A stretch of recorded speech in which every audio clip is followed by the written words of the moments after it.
नमस्कार, आप देख रहे हैं देश की बात। मैं हूं नगमा। देश की बात में आज सबसे पहले बात करेंगे दिल्ली की जवाहरलाल नेहरू यूनिवर्सिटी की, जो हमेशा ही खबरों और सुर्खियों में अलग अलग वजहों से रहा है। और आज वहां पर प्रधानमंत्री नरेंद्र मोदी स्वामी विवेकानंद की प्रतिमा का अनावरण करने वाले हैं। स्वामी विवेकानंद की प्रतिमा जवाहरलाल नेहरू यूनिवर्सिटी में एडमिनिस्ट्रेशन ब्लॉक के सामने एक लाइफ साइज स्टैच्यू जो है वो खड़ी हुई है और ये काफी समय से बनकर तैयार है, लेकिन इसका अनावरण नहीं किया गया है।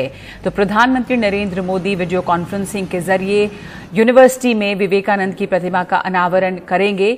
इस मौके को वहां के छात्रों ने इस्तेमाल किया है अपनी अपनी मांगों को सामने रखने के लिए। वो तमाम मांगों को लेकर बैनर और पोस्टर लेकर वहां खड़े हुए हैं। वो ये मांग कर रहे हैं कि उनको जो रुकी हुई फेलोशिप्स है वो दी जाएं, यूनिवर्सिटी में जो मेस में खाना नहीं मिल रहा है वो शुरू किया जाए। तो तमाम तरह के उनकी मांगे हैं, जिसको इस मौके का इस्तेमाल वो अपनी मांगों को सामने रखने के लिए कर रहे हैं। उनका विरोध अपनी बुनियादी मांगों को लेकर है। हमारे सहयोगी राजीव रंजन जेएनयू के कैंपस में मौजूद हैं, जहां पर ये तमाम छात्र हैं। राजीव, इस प्रतिमा का अनावरण वीडियो कॉन्फ्रेंसिंग के जरिए हो रहा है और ये प्रतिमा हम जानते हैं कि काफी समय से वहां बनकर तैयार है, एड ब्लॉक के सामने है। लाइफ साइज स्टैच्यू का अनावरण होगा। इस मौके को, चूंकि ये इस समय प्रधानमंत्री अनावरण करेंगे वीडियो कॉन्फ्रेंसिंग के जरिए, जो स्टूडेंट्स हैं उनकी जो परेशानियां रही हैं, जेएनयू हमेशा खबरों में रहा अलग अलग वजह से और कई तरह की चीजें वहां पर होती रही। अब बताइए कि क्या मूल मांगे हैं छात्रों की? देखिए, अभी बता दें कि मैं जेएनयू के मेन गेट पर मौजूद हूँ और यहाँ जो छात्र देख सकते हैं, उनका विरोध का एक अपना ही तरीका है। पोस्टर देख सकते हैं, डफली के जरिए और अपनी गीतों के जरिए लगातार प्रदर्शन कर रहे हैं। और अगर आप देखें यहाँ पर, तो यहाँ लिखा हुआ कि मोदी गो बैक, इस तरह के नारे लगा रहे हैं। ठीक आधा घंटे बाद प्रधानमंत्री जो स्वामी विवेकानंद की प्रतिमा का अनावरण करेंगे। इनका ये कहना है कि जो स्टूडेंट की समस्या है उसको पहले एड्रेस करना चाहिए। मैं इससे बात करने को आप लोग विरोध क्यों कर रहे हैं? प्रधानमंत्री भी अनावरण कर रहे हैं। हम प्रधानमंत्री का विरोध नहीं कर रहे हैं। हमारी जो डिमांड है उनके बाद, हमारी यूनिवर्सिटी में जो चीजें हो रही है उनके ऊपर मोदी बात कर, हम ये चाहते हैं। लेकिन एक चीज बताइए, ये तो गर्व वाली बात होनी चाहिए कि प्रधानमंत्री यहाँ पर वीडियो कॉन्फ्रेंसिंग में अनावरण कर रहे हैं और आप लोग यहाँ विरोध कर रही हैं। देखिए, गर्व की बात तब होती है जब हमारे साथ हमारा साथी ऐश्वर्या भी रहते हैं यहाँ पे, लेकिन जिस तरीके उनकी पॉलिसी रही है लगातार, उसकी वजह से उनको अपनी जान लेनी पड़ी। हमारा 1.5 साल से स्कॉलरशिप नहीं मिल रहा है, हमारे खाने का कुछ ठीक नहीं है, हमें अपने हॉस्टल में नहीं जाने दिया जा रहा है। अगर ऐसी स्थिति रहेगी तो हम किसी चीज से खुश नहीं रह सकते हैं। आपको मूर्ति जितनी खोलनी है खोलिए, जितना बनाना है बनाइए, लेकिन उसके साथ साथ हमारा बेसिक मुद्दे को भी सॉल्व कीजिए। हमारा हॉस्टल, स्कॉलरशिप, खाने का व्यवस्था, यही हम बेसिक चीज मांग रहे हैं। जाहिर सी बात है कि जितने सारे स्टूडेंट यहाँ प्रदर्शन कर रहे हैं, उनका ये कहना है कि जो इनका जो बेसिक डिमांड है वो पहले फुलफिल किया जाना चाहिए। उसके बाद प्रधानमंत्री अगर स्वामी विवेकानंद की प्रतिमा का अनावरण करते हैं तो ज्यादा बेहतर होता है। यहाँ देख सकते हैं कि 25 दिनों से जो है जेएनयू के स्टूडेंट जो है वो प्रदर्शन कर रहे हैं। इनकी मांग है कि जेएनयू को खोला जाए, जो हॉस्टल को खोला जाए, ताकि यहाँ स्टूडेंट आ सकें। फीस से जो है इनको पढ़ाया जाए वो वापस लिया जाए, स्कॉलरशिप उनको दिया जाए। तो ऐसी कई सारी मांगों को लेकर ये प्रदर्शन कर रहे हैं। राजीव, आप अगर वहां पे, मैं जान रही हूं कि काफी जोश है, हंगामा है और अब बहुत अच्छी तरह से आवाज भी नहीं आ रही है, डफली, ढोल और तमाम नारे यह हो रहे हैं। अच्छा, दिलचस्प होगा अगर आप कुछ पोस्टर्स हमें दिखा सकें, कैमरा अगर फोकस करे कुछ पोस्टर्स पे, उनकी बुनियादी मांगे क्या हैं, हम ये समझ पाए कि बुनियादी मांगों में से कुछ एक ये है कि हॉस्टल का इंतजाम, खाने का इंतजाम, मेस का, फेलोशिप का। तो किस तरह की परेशानी लॉकडाउन के दौरान वहां के छात्रों को रही है, क्या उनके पोस्टर्स पे लिखा है? देखिए, अगर पोस्टर की बात करते हैं, एक अगर पोस्टर के जरिए आपको दिखा सके तो यहाँ पर इनका देखे कि रोहित वेमुला का सवाल उठा रहे हैं। इनका ये कहना है कि गिव अस आवर स्कॉलरशिप। इनका ये कहना है स्टूडेंट को उनका स्कॉलरशिप मिल पा रहा है। तो वायलेंस जो है यूनिवर्सिटी में हो रहा है उसके खिलाफ ये लोग खड़े हैं। डी में हो रहा है, जामिया में हो रहा है, एयू में हो रहा है। इस तरह की बात कीजिए। इनका ये कहना है कि जो सेंट्रल लाइब्रेरी है उसका नाम जो है डॉक्टर बी.आर. अम्बेडकर के नाम पर ठीक किया जाए। फंड जो कट किया जाए लाइब्रेरी को, उसका सवाल उठा रहा है। उनका इस तरह के कई सवाल है। इनका ये भी सवाल है कि बेटी बचाओ बेटी पढ़ाओ। तो इस तरह के कई सारे सवाल है जिसका मुद्दा उठा रहे हैं। आपको लगता है कि आप लोग का मुद्दा को एड्रेस पहले प्रधानमंत्री करते हैं, उसके बाद प्रधानमंत्री जो मुद्दा जो स्टूडेंट का एड्रेस करते हैं उसके बाद ये अनावरण होता तो ज्यादा अच्छा होता, आपको लग रहा है इसलिए? जी बिल्कुल, हमारे जो मुद्दे हम आज से नहीं, हम काफी समय से हम यहाँ पे अपने प्रोटेस्ट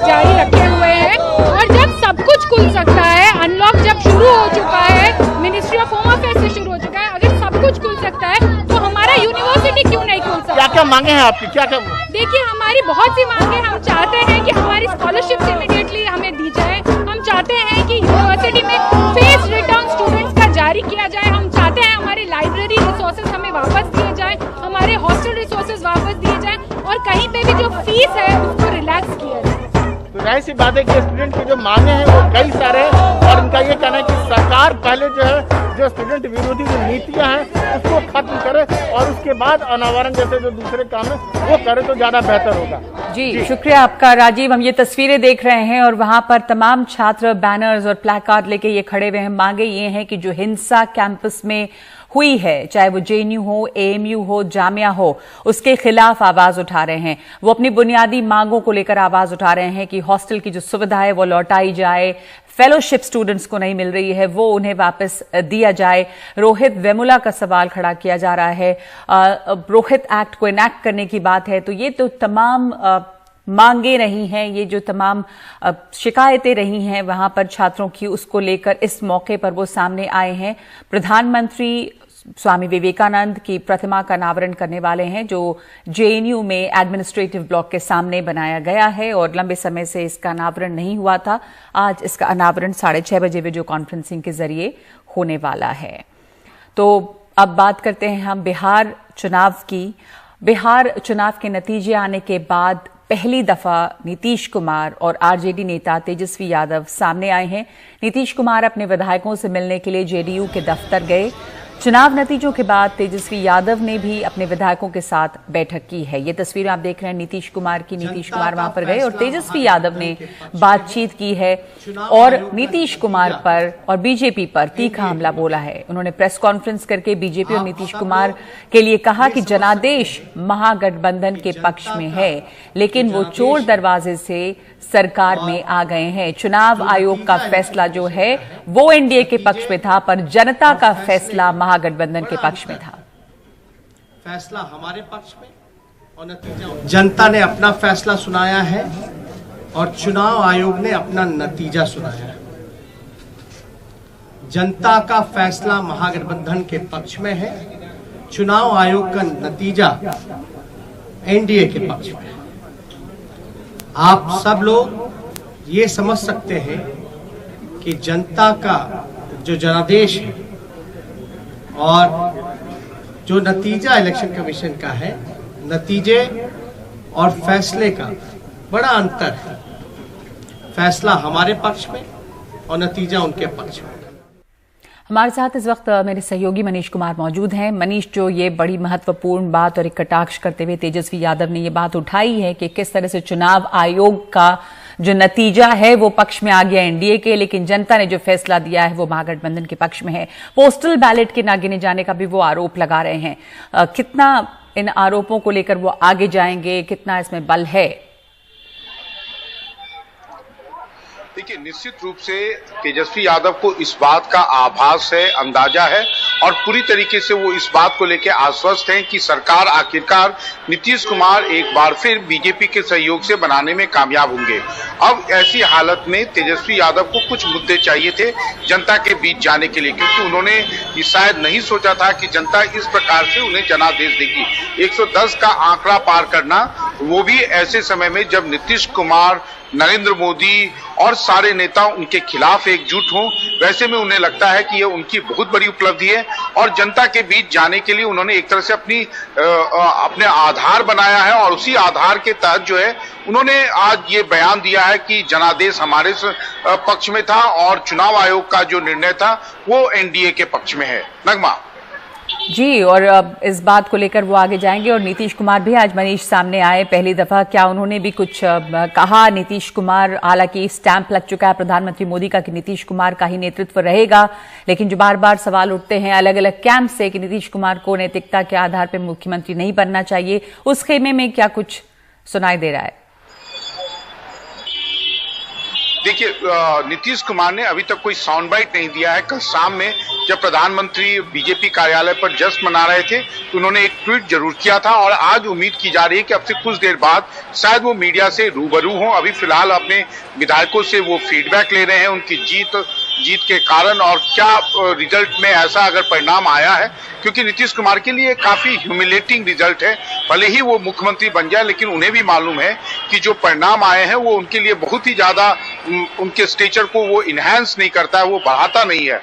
ऐसे में अब ये देखना यह है कि नीतीश कुमार की आखिर इस परिणाम पर क्या प्रतिक्रिया आती है, और हम सबको इंतजार है कि वो जल्द ही मीडिया वालों से बातचीत करेंगे। नगमा। बिल्कुल बिल्कुल, शुक्रिया आपका मनीष। उन्होंने पहले भी संन्यास लेने की बात कही थी कि आखिरी चुनाव है, इनसे ये सब बातें भी उठ रही हैं, और ये कि इस परिणाम के बाद क्या कहते हैं नीतीश कुमार। जाहिर है कि वो बहुत खुश नहीं है जिस तरह का प्रदर्शन रहा है जेडीयू का बिहार के इन चुनावों में, लेकिन वाम दलों का बहुत अच्छा प्रदर्शन रहा है और वाम दलों की कामयाबी ने सबका ध्यान अपनी तरफ खींचा है। वाम दलों ने इस दफा विधानसभा में 16 सीटें जीती हैं। खासतौर पर सीपीआई माले, जिसने 19 सीटों पर अपने उम्मीदवार उतारे थे, उसे 12 सीटों पर कामयाबी मिली है। बिहार में 30 से भी ज्यादा सालों बाद वाम दलों का प्रदर्शन इतना अच्छा रहा है। सीपीआई-एमएल के 33 साल के संदीप सौरभ ने अपने पहले ही विधानसभा चुनाव में धूम मचा दी। उन्होंने पटना के नजदीक पालीगंज में मौजूदा विधायक और जेडीयू उम्मीदवार से दुगने वोट हासिल किए। हमने छात्र आंदोलन से ही हमने अपनी राजनीति की शुरुआत की है और अभी मैं छात्र आंदोलन में ही हूँ। तो शिक्षा रोजगार को लेकर के जो हमारे पुराने आंदोलन थे, जो हमारा नज़रिया था, उस विज़न को लोगों ने समझा। तो एक बड़ा फैक्टर ये रहा, हमारा प्रचार का जो रणनीति था, हम लोग सुबह 6 बजे के आसपास निकलते थे और गांव में जाकर के छोटी छोटी मीटिंग्स करते थे, लोगों से बात करते थे। और हर एक गांव, पालीगंज का कोई ऐसा गांव नहीं होगा जहां पे हमने विजिट नहीं किया, जहां पे हम लोगों ने दौरा नहीं किया। हर गांव में सभा भी किए, लोगों से मिले भी। लेकिन कई बाकी जो कैंडिडेट्स थे, शायद वो आधा गांव भी टच नहीं कर पाए होंगे। तो एक तो ये हमारी रणनीति थी कि हमें हर गांव में हर किसी तक पहुंचना है, क्योंकि वो क्षेत्र मेरे लिए उस लिहाज से नया था और पहला मेरा चुनाव भी था। तो हमने मेहनत इस लिहाज से की। तो ये रहा। बाकी नौजवानों की बैठकें हम लोगों ने जगह जगह पे की, जोन बना करके हम लोगों ने बैठकें की और युवाओं को समझाया कि कैसे एनडीए की जो गवर्नमेंट है वो कैसे एजुकेशन और एजुकेशनल इंस्टीट्यूशंस के खिलाफ खड़ी है। सीपीआई-एमएल जो है वो बिहार में आंदोलन की पार्टी है और चुनाव भले ही हम लोग की कई बार 0 सीटें भी हुई हैं, पिछले बार हम लोग का 3 सीट था, लेकिन हमारा जनाधार है बिहार में, एक बड़ा जनाधार वाली पार्टी भाकपा माले रही है शुरुआत से ही। इसी तरह सीपीआई-एमएल के मनोज मंजिल की कामयाबी भी शानदार रही। इनके माँ बाप ईंट के भट्टे में मजदूरी करते थे। मंजिल ने बिहार के आरा जिले के अगियाओं से लड़ते हुए जेडीयू के सबसे नजदीकी उम्मीदवार से 50,000 ज्यादा वोट हासिल किए। महागठबंधन का हिस्सा रहे वाम दलों ने 29 सीटों पर चुनाव लड़ा, जिसमें से वो 16 सीटें जीते, यानी 55% कामयाबी मिली। सीपीआई-एमएल ने 19 में से 12 सीटों पर जीत हासिल की, यानी 63% की कामयाबी दर। कांग्रेस पार्टी 70 सीटों पर चुनाव लड़ी थी, उसे 27% कामयाबी दर मिली और 19 सीटें ही मिली। 2015 बिहार चुनाव में वाम दल सिर्फ 3 सीट जीत पाए थे। पिछले बार का जो चुनाव हुआ था, हालांकि उसमें महागठबंधन का जो स्वरूप था वो थोड़ा अलग था, लेकिन उसमें कांग्रेस ने समझिए कि 40 सीट पे वो लोग फाइट किए थे और 27 सीट जीते। तो अप्रोक्सीमेटली आप समझिए कि 60-70% ये है स्ट्राइक रेट, और इस बार 50% भी स्ट्राइक रेट अगर नहीं ला पाते हैं और सीटें आप 40 से 70 करवाते हैं, और उसके चलते पूरा गठबंधन का रुकावट भी शुरुआत फेज में रहा, तो कांग्रेस को सोचना चाहिए। बल्कि बेहतर होता कि अगर लेफ्ट को और ज़्यादा कुछ सीटें मिली होती, क्योंकि लेफ्ट के पास आधार है। और ये सही बात है कि पूरा बिहार जानता है कि कांग्रेस के पास जो एक लंबे समय से जो आधार था, वो आज के डेट में या तो बीजेपी में शिफ्ट हो गए हैं लोग, एक बड़ा हिस्सा उसका चले गए हैं, या आरजेडी में और बाकी अन्य पार्टियों में। पालीगंज के बाली पाकर गांव में, जहां अत्यंत पिछड़ी मुशहर जाति के कई घर हैं, वहां 2015 विधानसभा चुनावों में बीजेपी और आरजेडी के बीच वोट लगभग आधे आधे बटे थे और बीजेपी के उम्मीदवार विधायक बन गए। इस साल वहां 1420 वोट पड़े, उनमें से 867 सीपीआई-एमएल की झोली में गए, जबकि जेडीयू के हिस्से में सिर्फ 297 वोट आए और एलजेपी को 200 वोट मिले। ना, हमनी के नीतीश जी से खुश न हिला। क्यों? के उनकी हमनी के लइकन के हमनी के रोजी रोजगार के सब कुछ के मरका होले कोरोना लगा के, तो हमनी के 400-500 रुपया खाता पर देवे से उ दिन के हमनी के हर रोजगार चलत। बाल बच्चा के पढ़ाई लिखाई बढ़िया से, रोजी रोजगार चाहिए। आओ का 2 के टक्कर थी। एक थी जयवर्धन यादव जो पहले आरजेडी में थे, तो 5-7 जीता, लेकिन यहाँ तक चेहरा हम देखे नहीं थे उसको। इस बार किससे लड़े वो? इस बार वो पार्टी चेंज कर दी, नीतीश में चले गए थे। नीतीश की पार्टी? हाँ, वो कभी नहीं आया, सिर्फ वोट के दिन आया तो वोट मांगने आया। जो हमारे नेता हैं जीते कल आगे मिलने के लिए, और रोजगार की बात किए थे, वो तो आए थे खाली मोदी भी आया, योगी भी आया, तो उन लोग खाली अपना रोजगार कोई बात नहीं करता। वो अपना से चाइना घूमे, फिर चाइना का बात करता है, कभी मंदिर के बाहर यूपी बन रहा है, कभी रोजगार का बात नहीं क्लियर करके जाते नहीं है। बिहार के इस चुनाव में जिस तरह का परफॉर्मेंस लेफ्ट पार्टीज का रहा है, खासकर सीपीआई एमएल का, शायद जो महागठबंधन के वरिष्ठ नेता है अब ये सोच रहे होंगे कि अगर इनको थोड़ी और सीट्स मिलती तो शायद और अच्छा परफॉर्मेंस अलायंस का होता। लेकिन अब शायद इसको सोच के कोई फायदा नहीं है। अब देखने वाली बात ये होगी कि जो एमएलएज जीते हैं, खासकर जो इनके यंग एमएलएज हैं, वो आगे अपने पॉलिटिकल पोजीशन को कैसे कंसोलिडेट करते हैं और कैसे जिन लोगों ने उनको वोट दिया है, जो शायद बिहार के सबसे गरीब तबके के लोग हैं, उनकी मदद वो अगले 5 साल में कैसे कर पाते हैं। पालीगंज से कैमरा पर्सन राजेश गुप्ता के साथ आलोक पांडे, एनडीटीवी इंडिया।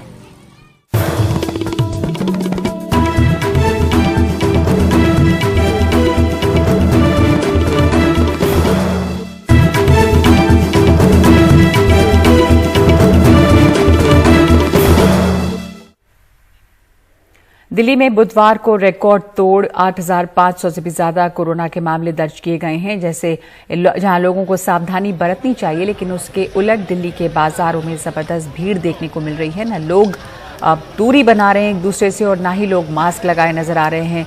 चांदनी चौक के बाजारों का बुरा हाल है।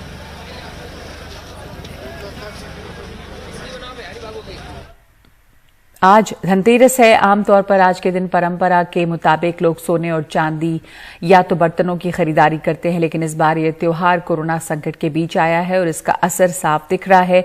बाजारों में भीड़ तो है, लेकिन सोने चांदी की दुकानों में पहले जैसी रौनक नहीं है। हम इस वक्त दिल्ली के करोलबाग इलाके में हैं और धनतेरस का त्योहार है। धनतेरस में एक कहा जाए एक शुभ माना जाता है कि लोग चांदी या सोने की चीजें खरीदते हैं और कहते हैं कि अगर आज का दिन शुभ होता है और इस दिन अगर कुछ खरीदा जाए चांदी सोने का तो घर में बरकत आती है। तो हम इस वक्त करोल बाग में मौजूद हैं और करोल बाग में ये एक बड़ा ज्वेलरी शॉप है कुंदन ज्वेलर्स नाम से, और आप देखेंगे यहाँ पर रौनक तो है, लेकिन जो हर बार दुकानें ठसाठस भरी रहती थी वो बात देखने को नहीं मिल रही है। सारे दुकानदार आप देखिए, लोग जरूर खरीदने आए हैं, लेकिन जो तमाम ज्वेलर्स हैं वो यही कह रहे हैं कि जो काम हर साल होता था वो काम इस साल नहीं है। लेकिन जाहिर सी बात है लोग फिर भी आ रहे हैं और सबसे बड़ी बात यह है कि कोविड का कहर तो है ही है, साथ में थोड़ा सा मंदी की भी मार है इस बार जो मार्केट्स में देखने को मिल रही है। हमारे साथ बात करने के लिए यहाँ के ही एक सीनियर ऑफिसर है। सर, आपका नाम क्या है? Rajesh Kapoor, vice president sales हूँ मैं कुंदन को। ठीक है सर, कैसी है इस बार जो है बाजारों में तो रौनक नहीं दिख रही है? धनतेरस हर बार की तरह है इस बार भी या फिर थोड़ा सा मंदा लग रहा है? नहीं, हर बार की तरह थोड़ा सा फर्क तो है, बट लोगों ने फाइनली निकल के शॉपिंग करनी शुरू कर दी है। फाइनली निकले हैं लोग? हाँ, लोगों को लगा है कि नहीं, सिक्का तो खरीदना ही है, तो आ रहे हैं लेने के लिए। तो क्वांटिटी थोड़ी सी कम हुई है, लेकिन क्वांटिटी देखिए वैल्यू वाइज सेम है, क्योंकि गोल्ड का रेट बढ़ा होने की वजह से क्वांटिटी तो सेम है, बट उसका जो साइज है गोल्ड का वो घटाया है। सिल्वर का साइज छोटा हुआ है, तो जो 10 ग्राम खरीदता था वो 8 ग्राम खरीद रहा है। वैल्यू वाइज तो सेम खरीद रहा है, लेकिन क्वांटिटी में थोड़ा सा कम है, रेट में कम। जो सोना थोड़ा तेज हुआ है उसका असर, सोने का असर है, सोने के रेट का असर है। जो लॉकडाउन में थोड़ा सा लंबा बंदी रही वो रिकवरी हो रही है? वो रिकवरी आ रही है सर, पूरी तरह से आ रही है। हाँ जी, पूरी तरह से आ रही है। सर, आपका नाम? सर, आपका नाम? आशीष राणा। आशीष, खरीदारी करने आए हैं इस बार, कोरोना का असर दिख रहा है? पिछली बार जैसे ही खरीदारी कर रहे हैं, इस बार थोड़ा सा कम कुछ कर रहे हैं? इस बार तो हम बिल्कुल 50% खरीदारी करें। अच्छा, हाँ जी। इसका क्या वजह है? मोस्ट प्रोबेबली हम लोग एक तो बाहर कस्टमर्स नहीं है, मोर ओवर बिजनेस डाउन है, तो हम कितना एक्सपेक्ट करेंगे कि हम कितना ज़्यादा लेके जाएं और कितना ज़्यादा शॉप करें। पिछली बार की तरह खरीदारी कर रहे हैं?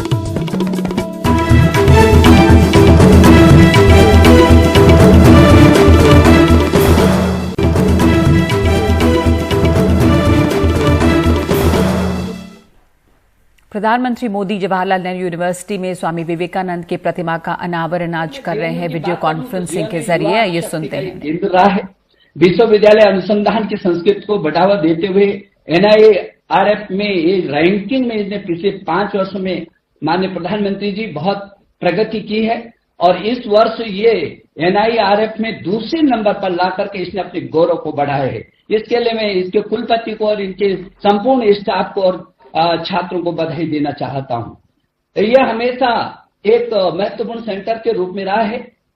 जेएनयू ने राष्ट्रीय सुरक्षा, अभियांत्रिकी, आपदा प्रबंधन, उत्तर पूर्व शिक्षण जैसे नए सेंटर अभी स्थापित किए हैं और इसको तमाम नए नए केंद्र स्थापित करके आत्मनिर्भर भारत जो प्रधानमंत्री जी आपका आह्वान है उस दिशा में जेएनयू बहुत महत्वपूर्ण कदम बढ़ा रहा है और तेजी से उस दिशा में काम कर रहा है।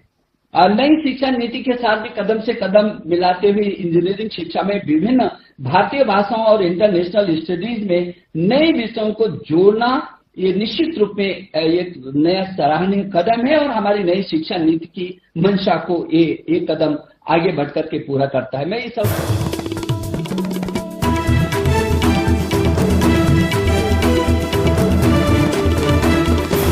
चारों घटक दल के लोग आपस में बैठ के बातचीत करके ही एक एक चीज तय करेंगे कि इस दिन क्या करें।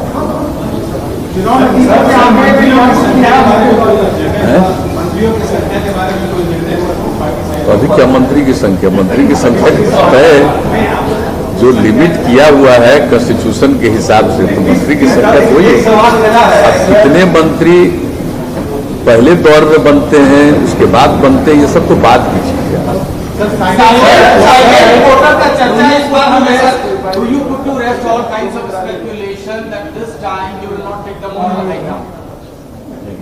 I could not follow. What? My simple question being, sir आप क्या आप ही संकल्प लिखिएगा ना? नहीं ना, हम अंग्रेजी नहीं समझ सकते जो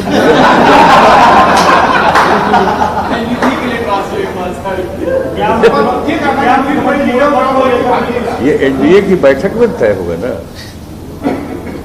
ये तो एनडीए की बैठक होगी उसमें ना निर्णय होगा कि एनडीए के कौन नेता होगा। जो रिजल्ट आया है उससे आप पूछते क्योंकि आपके चेहरे पे आपके नाम पर आपके नेतृत्व में चुनाव लड़ा गया और आप सबसे कम सीट लाए। जो आप थे, आप 3 सहयोगी के साथ लड़ रहे थे, चुनाव में गए थे। आपकी जो बीजेपी है वो 4 सहयोगी के साथ ये चुनाव लड़ रही है, क्या कहेंगे? नहीं, जो चुनाव हुआ है इस चुनाव में जो परिणाम है और हम लोगों की सीट का जो कुछ भी है वो हम लोगों ने जो देखा है, एक एक चीज का और पूरा विश्लेषण हो रहा है, तो उसको देखा गया है कि किस तरह से हम लोगों के सीट पर कैसे क्या किया गया और उसके चलते जो मतगणना जो है होता है तो लोगों को अधिकार है, लेकिन कोई इधर का वोट कैसे उसको बांटा गया, किस तरह से क्या किया गया, ये तो इसके बारे में पूरा अध्ययन किया जा रहा है।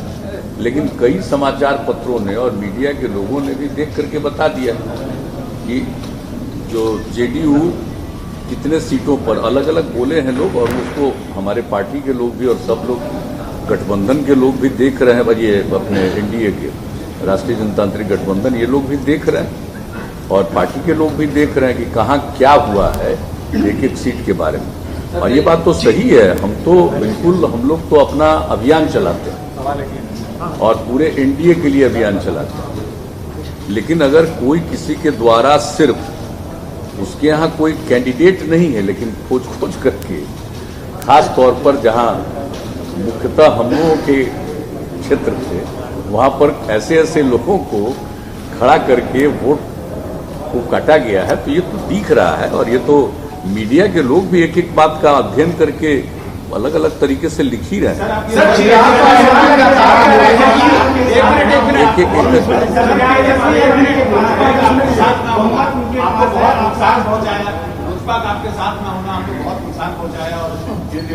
चिराग पासवान साथ में कह रहे हैं इसका हम लोग से क्या मतलब है? हम लोगों का तो कोई इसमें भूमिका नहीं है, रोल नहीं है। हम पर चाहे कोई कुछ भी बोले या कुछ भी करे, लेकिन हम लोगों की तरफ से तो कोई इसमें कोई भूमिका है ही नहीं।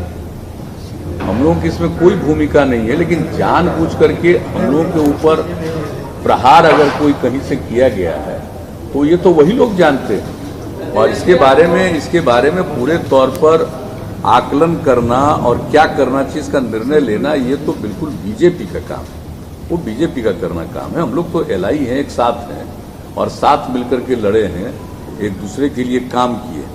लेकिन कोई अगर इस तरह से किया है स्पेसिफिक, कुछ सीट पर बीजेपी के भी कुछ सीटों पर है, लेकिन जेडीयू के बहुत सीटों पर, मैंने इफेक्टिव सब सीट पर नहीं हुआ है, लेकिन इफेक्टिव भी कई सीटों पर हो गया, ये देखा गया।